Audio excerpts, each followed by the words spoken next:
સ્વાગત છે તમારું મારી ગુજરાતી રસોઈ ટિપ્સ ચેનલમાં।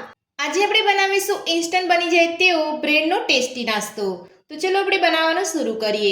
તો બ્રેડનો ટેસ્ટી નાસ્તો બનાવવા માટે મેં અહીંયા 2 બ્રેડ લીધી છે। તો સૌથી પહેલા આપણે નાસ્તાનું ખીરું બનાવીશું। તો આપણે બ્રેડને સાઈડ પર રાખી લઈશું। નાસ્તાનું ખીરું બનાવવા માટે મેં અહીંયા એક મોટો બાઉલ લીધો છે। તો તમારે પણ આ રીતનું કોઈ પણ ઘરમાં રહેલું એક મોટું વાસણ લઈ લેવાનું છે। તો હવે આપણે તેની અંદર 1 વાટકી બેસન ઉમેરીશું। તો બેસન અહીંયા મેં ચાળીને લીધું છે। તો બેસન આપણે અહીંયા ચાળીને જ લેવાનું છે, કારણ કે આપણે ખીરું બનાવવાના છે। તો બેસનની અંદર ગાંઠા પડી જતા હોય છે, એટલે ચાળીને બેસન લઈશું તો આપણું ફટાફટ ખીરું બની જશે અને ગાંઠા પણ નહીં પડે। તો હવે આપણે તેની અંદર ઝીણી સમારેલી ડુંગળી ઉમેરીશું, સાથે ઝીણા સમારેલા ટામેટા ઉમેરીશું, ઝીણા સમારેલા ગાજર ઉમેરીશું, ઝીણા સમારેલા લીલા ધાણા ઉમેરીશું। ધાણા ઉમેર્યા પછી નાની અડધી ચમચી ગરમ મસાલો ઉમેરીશું, નાની અડધી ચમચી રેડ ચીલી ફ્લેક્સ ઉમેરીશું। તો મેં અહીંયા તીખાસ માટે અહીંયા રેડ ચીલી ફ્લેક્સ જ ઉમેરી રહી છું। જો તમે અહીંયા લીલા મરચાંનો ઉપયોગ કરવા માંગતા હોય તો તમે એ પણ કરી શકો છો। સાથે જ સ્વાદ પ્રમાણે મીઠું ઉમેરીશું। બધું સરસ મિક્સ કરી લઈશું। તો બધું જ આપણે અહીંયા સરસ મિક્સ કરી લીધું છે। તો હવે આપણે તેની અંદર થોડું પાણી ઉમેરીને મીડિયમ થીક ખીરું બનાવી લઈશું। તો એકદમ પતલું ખીરું તમારે અહીંયા નથી રાખવાનું, મીડિયમ થીક જ રાખવાનું છે। તો પાણી ઉમેરીને આપણે બધું સરસ મિક્સ કરી લીધું છે। તો તમારે આ રીતનું ખીરું બનાવવાનું છે, વધારે પડતું તમારે અહીંયા જાડું કે વધારે પડતું પતલું નથી રાખવાનું। તો હવે આપણે ખીરામાં કલર માટે 2 ચપટી જેટલો હળદર પાવડર ઉમેરીશું। તમે હળદર પાવડર ઉમેરવા ના માંગતા હોય તો સ્કીપ પણ કરી શકો છો। તો હળદર પાવડર ઉમેરીને બધું સરસ મિક્સ કરી લઈશું।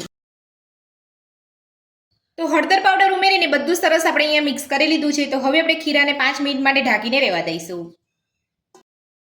તો ખીરાને ઢાંકી અહીંયા 5 મિનિટ જેટલો સમય થઈ ગયો છે। તો હવે આપણે ચેક કરી લઈશું।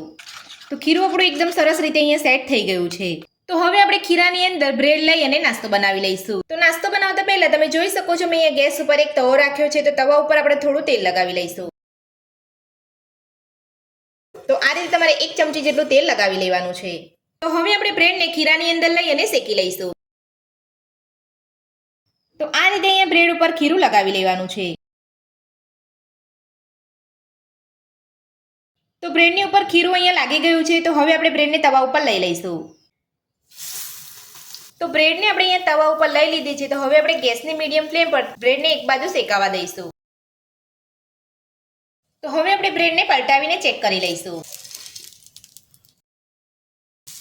તો તમે જોઈ શકો છો એક બાજુ આપણી બ્રેડ એકદમ સરસ રીતે કૂક થઈ ગઈ છે। તો હવે આપણે એ જ રીતે ગેસની મીડિયમ ફ્લેમ પર બીજી બાજુ પણ બ્રેડને કૂક થવા દઈશું। તો હવે આપણે બ્રેડને બીજી બાજુ પલટાવીને ચેક કરી લઈશું। તો તમે જોઈ શકો છો આપણી બીજી બાજુ એકદમ સરસ રીતે બ્રેડ શેકાઈ ગઈ છે અને આપણું બેસન પણ એકદમ સરસ કૂક થઈ ગયું છે। તો બ્રેડનો એકદમ ટેસ્ટી નાસ્તો બનીને તૈયાર છે।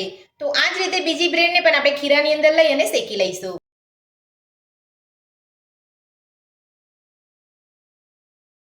તો ખૂબ ઓછા સમયમાં બ્રેડનો ટેસ્ટી નાસ્તો બનીને તૈયાર છે અને આપણે અહીંયા પ્લેટની અંદર સોસ સાથે સર્વ પણ કરી લીધો છે। તો તમે જોઈ શકો છો આપણા બ્રેડનો એકદમ ટેસ્ટી નાસ્તો બન્યો છે। તો આ બ્રેડનો નાસ્તો તમે ચા સાથે અને સોસ સાથે પણ ખાઈ શકો છો। તો આ બ્રેડનો નાસ્તો બનાવવાની રીત તમને મારી કેવી લાગી મને કોમેન્ટ બોક્સમાં કોમેન્ટ કરીને જરૂરથી જણાવજો। આજની રેસીપી પસંદ આવી હોય તો વિડીયોને લાઇક કરજો, ચેનલને સબસ્ક્રાઇબ કરજો, તમારા મિત્રોને જરૂરથી શેર કરજો। Thank you.